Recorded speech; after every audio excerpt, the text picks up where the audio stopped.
नमो भगवते वासुदेवाय। जय श्री हरि। राधे राधे। ब्रजधाम चैनल में आप सबका स्वागत है। आप रसपान कर रहे हैं पवित्र वैशाख महात्म की कथाओं का।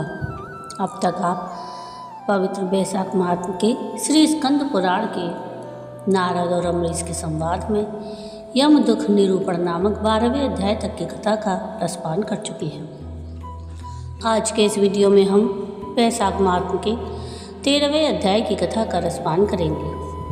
तो आइए शुरू करते हैं वैशाख महात्म के 13वें अध्याय की कथा। जय श्री हरि। ब्रह्मा जी बोले, तुमने क्या आश्चर्य देखा? आप क्यों खिन्न होते हैं? सद्गुणों में संताप करने पर यह ताप मरण करने वाला होता है। इस सद्गुण के उच्चारण मात्र से परम पद प्राप्त होता है। राजा के शासन से क्या प्रजा ब्रह्मलोक में नहीं जाएगी? यदि कोई एक बार भी कृष्ण भगवान को प्रणाम करता है तो यह अनेक यज्ञ और तप के समान होता है। यज्ञ के करने वाले को दूसरा जन्म मिलता है। हरि भगवान को प्रणाम करने वाला दोबारा जन्म नहीं लेता। जिसकी जीभ पर हरि ये 2 अक्षर नहीं रहते, उसको कुरुक्षेत्र से क्या और सरस्वती से क्या लाभ? ब्रह्महत्या करने वाला तथा चांडाली से विशेषकर रजस्वला से उपभोग करता है। वह हरि उच्चारण करने से उन पापों से छूटकर मरने पर मुक्त होता है। स्मृति में ऐसा कहा है कि अभक्ष्य पदार्थों को खाकर पापों का संचय करने वाला के हरि के नाम लेने से छूट जाते हैं। वह विष्णु का प्रिय होकर विष्णु की सायुज्य मुक्ति को प्राप्त होता है। इसी प्रकार से हे यम, वैशाख नाम का महीना विष्णु को प्रिय है। इसके धर्मों को सुनने ही से मनुष्य सब पापों से विमुक्त हो जाता है। इसके अनुष्ठानों को करता हुआ वह वैकुंठ में जाता है। इसको क्या कहना है? हमारा प्रिय जगत का स्वामी तथा पुरुषोत्तम हो जाता है। विष्णु के प्रिय माधव मास के धर्म को जो करता है उस पर वह अति प्रसन्न होते हैं और सर्वदा सहायता के लिए खड़े रहते हैं। हे सोरे, उस राजा का प्रभाव मेरे अधीन नहीं है। वासुदेव भगवान के भक्तों के लिए कहीं भी अशुभ नहीं है। उसको जन्म, मृत्यु, बुढ़ापा, रोग इत्यादि का कभी भय नहीं होता। वह निरोगी रहकर यथाशक्ति अपने स्वामी का कार्य संपादन करता है। इस प्रकार से कृतार्थ होकर वह नरक में नहीं जाता। यदि कार्य शक्ति से बाहर हो तो स्वामी को सूचना कर दे तो वह सेवक नियोगी अऋणी होकर सुख प्राप्त करता है। अतः सच्ची बात निवेदन करने से फातक नहीं होता। अपना कर्तव्य यत्नपूर्वक करने से प्राणियों को कोई अपराध नहीं होता। अतएव तुमको इस कार्य के लिए जिसको तुम कर नहीं सकते सोच नहीं करना चाहिए। ब्रह्मा जी के ऐसा कहने पर यम बड़ा खिन्न हुआ। आँखों में आंसू भरकर दीन वाणी से वह बोला, हे तात, चरणों की सेवा से मुझको सब कुछ प्राप्त हो गया है, परंतु हे ब्रह्मा, मैं अपने कार्य करने को तब तक ना जाऊंगा जब तक यह अति प्रतापी राजा भूमंडल पर शासन करता है। हे विभो, इस राजा का अपने धर्म से चलायमान करने पर मैं वैसा ही कृतकृत होऊंगा जैसे गया में पिंडदान करने वाला पुत्र होता है। हे कृपालु, तो मेरे इस कार्य को साधन करके मुझको स्थिर कीजिए, तब मैं प्रसन्नता से आपकी आज्ञा का पालन करूंगा। यम से कहे हुए वाक्य को सुनकर ब्रह्मा जी फिर चिंता में पड़ गए और नीचे मुख किए हुए यम को अनेक प्रकार से समझाने लगे। ब्रह्मा जी बोले, विष्णु के धर्म में प्रवृत्त राजा का मैं नाश नहीं कर सकता।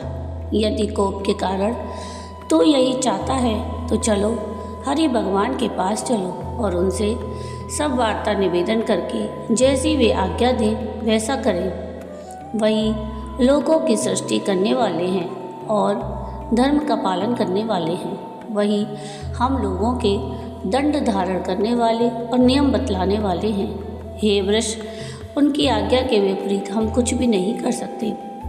पृथ्वी पर कहीं भी उस राजा की आज्ञा के प्रतिकूल कुछ नहीं देख पड़ता। इस प्रकार यम को संतोष दिलाकर उसके साथ क्षीर सागर में गए और उस चिन्ह मात्र निर्गुण परमेश्वर को ब्रह्मा जी उस एक अद्वितीय पुरुषोत्तम भगवान की सांख्य योग से स्तुति करने लगे। ब्रह्मा से स्तुति किए जाने पर विष्णु भगवान प्रकट हुए। यम और ब्रह्मा दोनों ने तुरंत उनको प्रणाम किया। तब महाविष्णु ने बादल की गर्जना के समान गंभीर वाणी से उनसे कहा, तुम लोग आज यहाँ क्यों आए हो? क्या राक्षसों ने दुख दिया है? यम का मुख किस कारण से मलिन है और यह कंधे को क्यों झुकाए हुए हैं?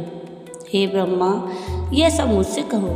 ऐसी आज्ञा पाकर ब्रह्मा जी ने कहा, आपके उत्तम दास उस राजा के पृथ्वी पर शासन करते हुए मनुष्य लोग बैसाख मास के धर्मों में निरत होकर परम पद को पा रहे हैं। इसी से यम की नगरी सूनी हो गई है, इसी से यह दुखी हैं। इसी कारण इसने उस राजा से युद्ध किया था और मारने के तब मेरा काम होगा, दुख मत करो। माधव प्रिय, इस बैसाख मास में सब मनुष्य तथा धर्म में श्रद्धा रखने वाले महात्मा लोग तुझको भी तेरा भाग देंगे।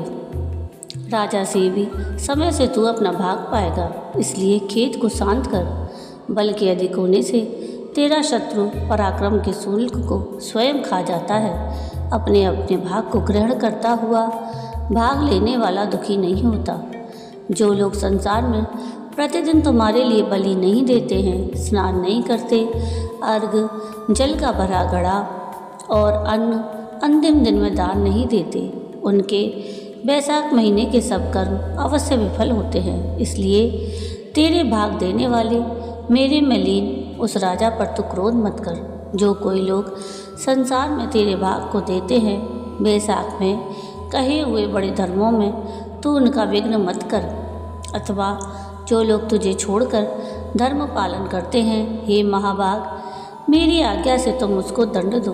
तुम्हारा भाग दिलाने के लिए उस राजा के पास मैं सुनंद को भेजता हूँ। मेरी आज्ञा से वह जाकर तेरा भाग दिलवाएगा। विष्णु भगवान के पास यम के बैठे रहते भगवान ने राजा को समझाने के लिए सुनंद को भेजा। वह भी जाकर राजा को समझा कर लौट आया। इस प्रकार से यम को आश्वासन करके विष्णु भगवान अंतर्ध्यान हो गए। यम को स्वयं समझाकर और आज्ञा देकर अति विस्मित होकर ब्रह्मा जी अपने धाम को चले गए। यम भी अपने अनुचरों के साथ कुछ प्रसन्न होकर अपनी यमपुरी को चले गए।